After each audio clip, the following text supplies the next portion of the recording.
Good evening, my friends. This is Cynthia from cynscraftingworld. I'm about to finish reading, or continue reading rather, The Werewolf. Afterwards she sang alone, for contrast or for pride of swaying moods by her voice. She chose a mournful song that drifted along in minor chant, sad as a wind that dirges. Oh, let me go! Around spin wreaths of snow, the dark earth sleeps below. Far up the plain moans of a voice of pain. Where shall my babe be lain? In my white breast lay the sweet life to rest, lay where it can lie best. Hush, hush, it cries, dense night is on the skies, 2 stars in thine eyes. Come, babe, away, but lie thou till dawn be grey, who must be dead by day. This cannot last, but ere the sickening blast, all sorrow shall be past, and kings shall be low, bending by thy knee, worshipping life from thee. For men for long soar to hope of what's before, to leave the things of yore, mine and not thine. How deep your jewels shine! Peace slaps thy head, not mine. Old Trella came tottering from her corner, shaken to additional palsy by an aroused memory. She strained her dim eyes toward the singer, and then bent her head, that the one ear yet sensible to sound might avail of every note. At the close, groping forward, she murmured with a high-pitched quaver of old age, "So she sang, my Thora, my last and brightest. What is she like? She whose voice is like my dead Thora's, and her eyes blue as the sky. So where, my Thora's? Is her hair fair, and in plaits to the waist?" "Even so," answered Whitefell herself, and met the advancing hand with her own, and guided them to cooperate her words by touch. "Like my dead Thora's," repeated the old woman, and then her trembling hands rested on the fur-clad shoulders, and she bent forward and kissed the smooth face that Whitefell upturned, nothing loath to receive and return the caress. So Christian saw them as he entered. He stood a moment. After the starless darkness and the icy night air, and the fierce, silent 2 hours' race, his senses reeled on sudden entrance into warmth and light and the cheery hum of voices. A sudden unforeseen anguish assailed him, as now first he entered the possibility of being overmatched by her wiles and her daring. If at the approach of pure death she should start up by the bay, transformed to a terrible beast, and achieve a savage glut at the last. He looked with horror and pity on the harmless, helpless folk, so unwitting of outrage to their comfort and security. The dreadful thing in their midst that was veiled from their knowledge by womanly beauty was a center of pleasant interest.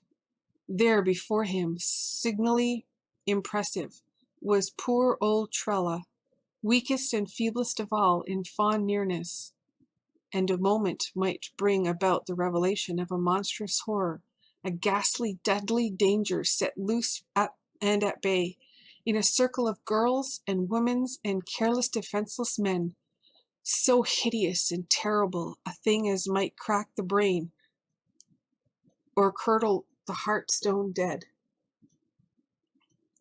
And he alone of the throng prepared. For one breathing space he faltered, no longer than that, while over him swept the agony of compunction that yet would not make him surrender his purpose. He alone? Nay, but Tyr also, and he crossed to the dumb soul share of his knowledge. So timeless his thought that a few seconds only lay between his lifting of the latch and his loosening of Tyr's collar. But in those few seconds succeeding his first glance, as lightning swift had been the impulses of others, their motion as quick and sure. Sven's vigilant eye had darted upon him, and instantly his every fiber was alert in hostile instinct. And half divining, half incredulous of Christian's object in stooping to tear, he came hastily, wary, wrathful, resolute to oppose the malice of his wild-eyed brother.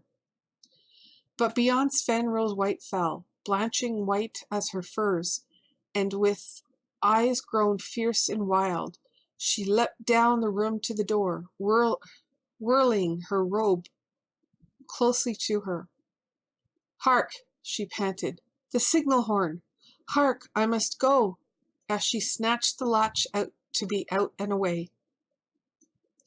For one precious moment Christian had hesitated on the half-loosened collar, for, except the womanly form where exchanged for the bestial, Tyr's jaws would gnash to rags his honor of manhood. Then he heard her voice and turned. Too late. As she tugged at the door, he sprang across, grasping his flask, but Sven dashed between and caught him back irresistibly, so that a most frantic effort only availed to wrench one arm free. With that, on the impulse of the sheer despair, he cast at her with all his force. The door swung behind her, and the flask flew into fragments against it. Then, as Sven's grasp slackened, he met with questioning astonishment and surrounding faces with a hoarse of inarticulate cry. "God help us all," he said. "She's a werewolf!" Sven turned upon him. "Liar! Coward!" And his hands gripped his brother's throat with deadly force, as though the spoken word could be killed so.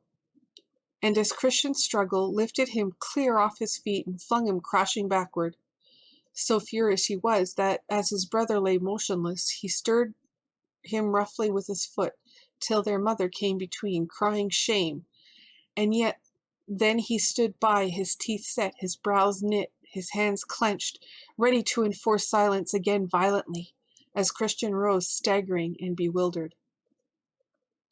But utter silence and submission were more than he expected, and turned his anger into contempt for one so easily cowed and held in subjection by mere force.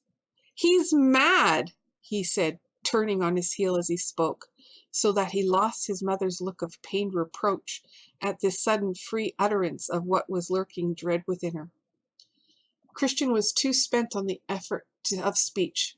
His hard-drawn breath labored in great sobs. His limbs were powerless and unstrung in utter relax after hard service. Failure in his endeavor induced a stupor of misery and despair. In addition, was the wretched humiliation of open violence and strife with his brother, and the distress of hearing misjudging contempt expressed without reserve, for he was aware that Sven had turned to ally the sacred excitement, half by imperious mystery, half by explanation and argument that showed painful disregard of brotherly consideration. All this unkindness of his twin he charged upon the fell thing, who had wrought this their first dissension, and most terrible thought, interposed between them so effectually that Sven was wilfully blind and deaf on her account, resentful of interference, arbitrary beyond reason.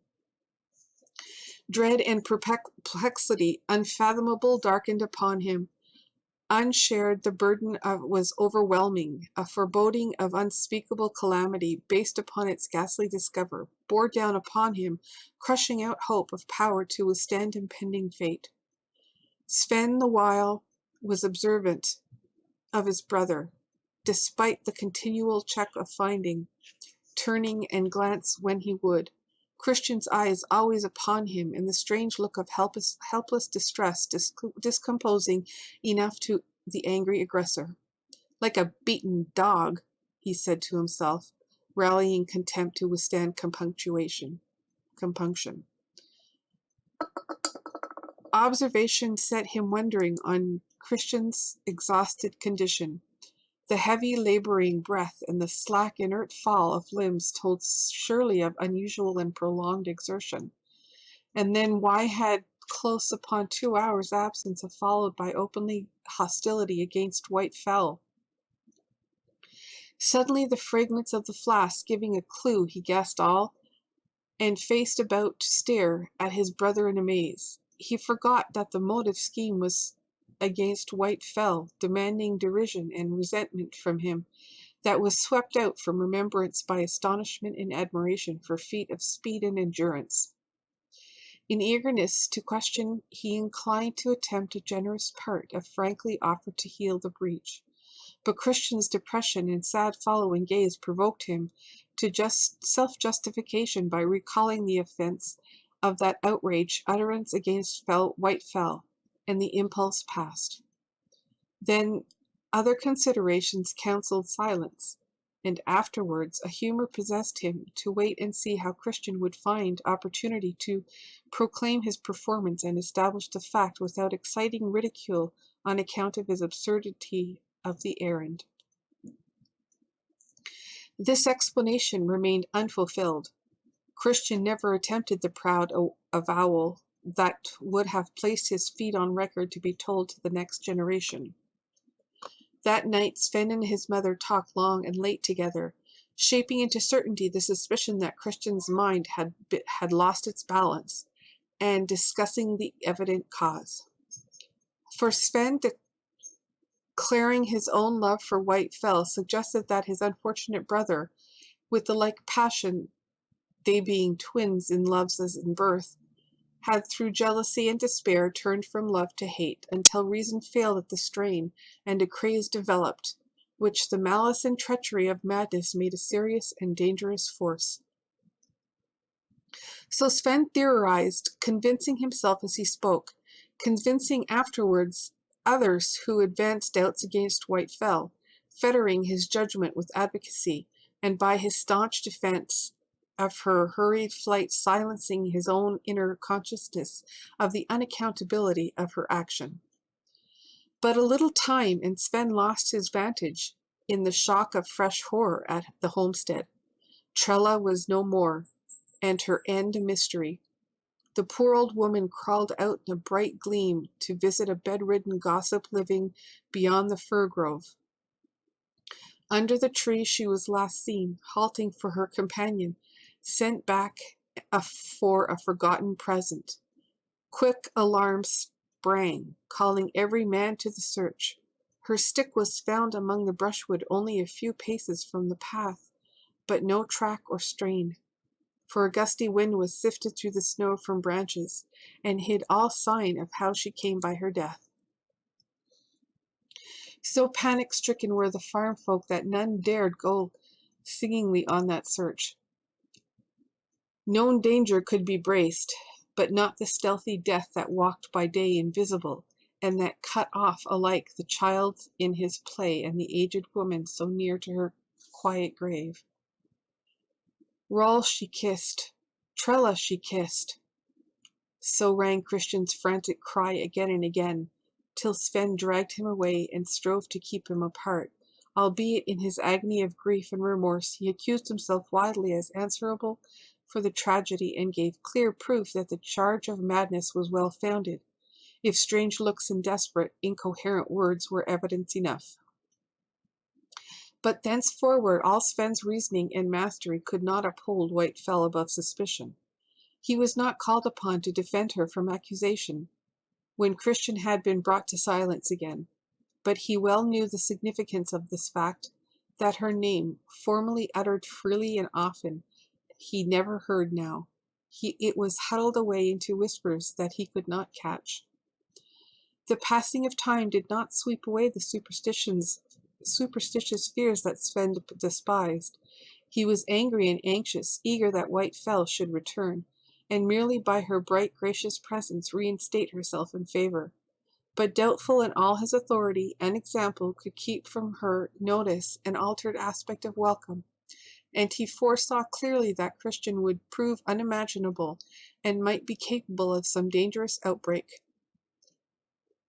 For a time the twins' variance was marked, on Sven's part by an air of frigid indifference, on Christian's by heavy downcast silence, and a nervous observation of his brother. Superadded to his remorse and foreboding, Sven's displeasure weighed upon him intolerably, and the remembrance of their violent rupture was ceaseless misery. The elder brother, self-sufficient and insensitive, could little know how deeply his unkindness stabbed. A depth of force of affection such as Christian's was unknown to him. The loyal subservience that he could not appreciate had encouraged him to domineer. This strenuous opposition to his reason and will was accounted as furious malice, if not sheer insanity. Christian's surveillance galled him incessantly, and embarrassed and danger he foresaw as the outcome. Therefore, that suspicion might be lulled, he judged it wise to make overtures of peace. More easily done, a little kindness, a few evidence of consideration, a slight return of the old brotherly imperiousness, and Christian replied by a grateful and relief that might have touched him had he understood all, but instead increased his secret contempt. So successful was this finesse that when, late on the day, a message summoning Christian to a distinct distance was transmitted by Sven, no doubt of genuineness occurred. When his errand proved useless, he set out to return. Mistake or misapprehension was all that he surmised.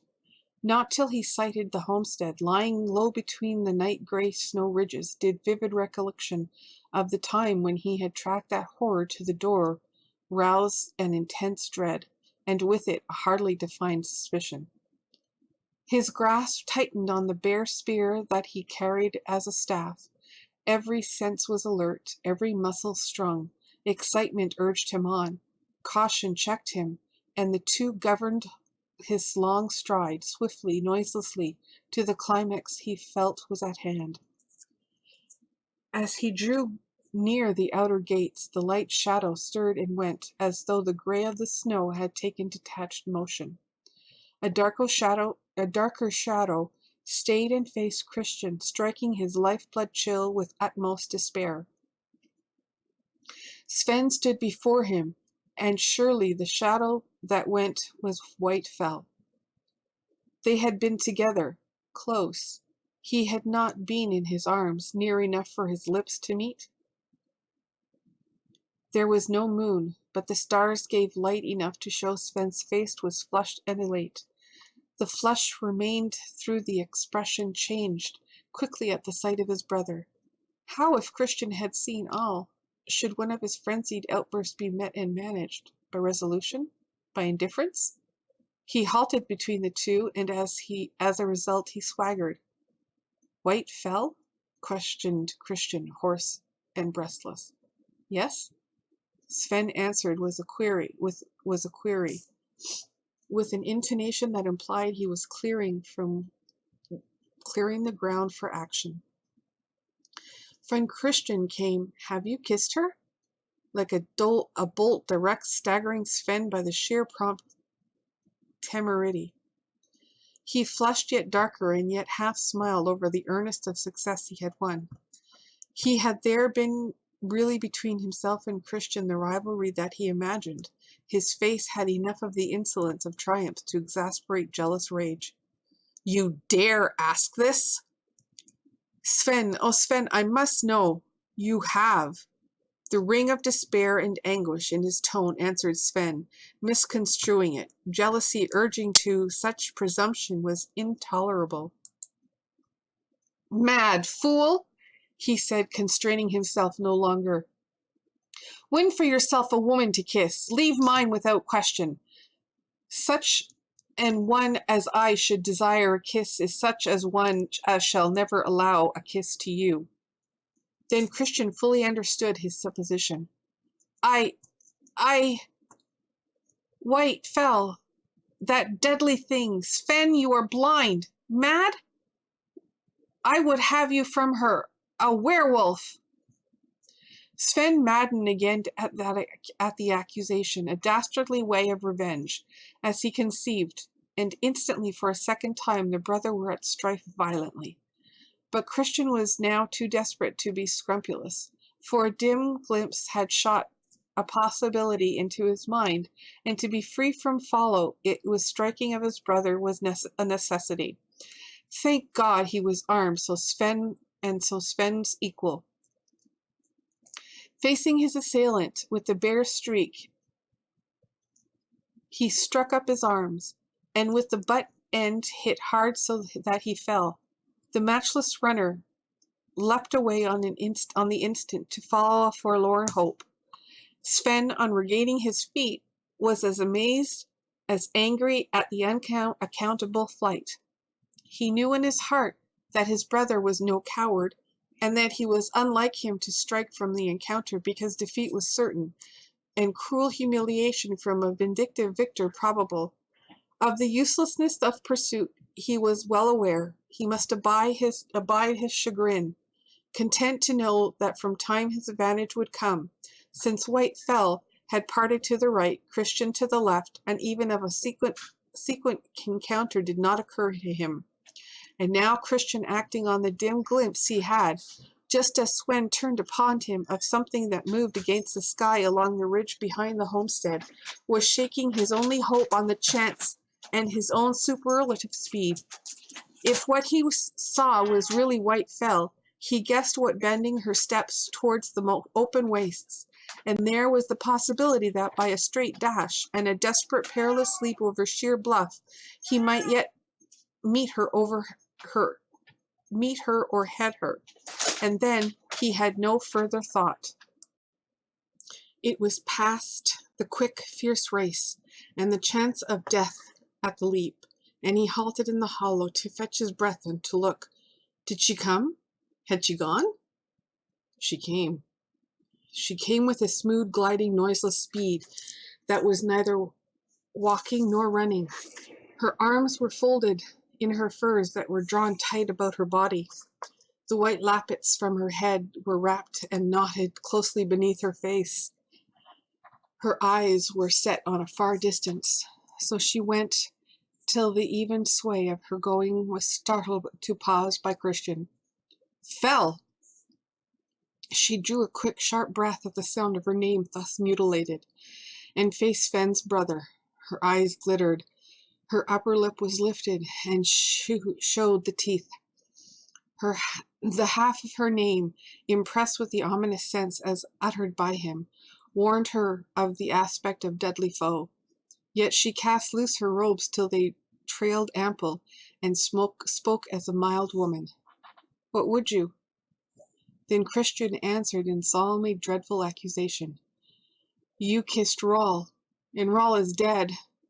You kissed Trella, she is dead. You have kissed Sven, my brother, but he shall not die. He added, You may live till midnight. The edge of the teeth and the glitter of the eyes stayed a moment, and her right hand also slid down to the axe haft. Then, without a word, she swerved from him and sprang out of and away swiftly over the snow. And Christian sprang out and away and followed her swiftly over the snow, keeping behind but half a stride's length from her side. So they went running together in silence towards the vast wastes of snow, where no living thing but they two moved under the stars of night. Never before had Christian so rejoiced in his powers. The gift of speed and training of use and endurance were priceless to him now. Though midnight was hours away, he was confident that, go where that fell thing would, hasten as she would, she could not outstrip him nor escape from him. Then, when came the time for transformation, when the woman's form had made no longer a shield against a man's hand, he could slay or be slain to save Sven. He had struck his dear brother in dire extremity, and he could not, though reason urged, strike a woman. For 1 mile, for 2 miles, they ran. White Fell ever foremost, Christian ever at an equal distance from her side, so near that now and again her outfly furs touched him. She spoke no word, nor he. She never turned her head to look at him, nor swerved to evade him. but with set face looking forward, sped straight on, over rough, over smooth, awareness of his nearness by the regular beat of his feet and the sound of his breath behind. And this is where I will leave you tonight.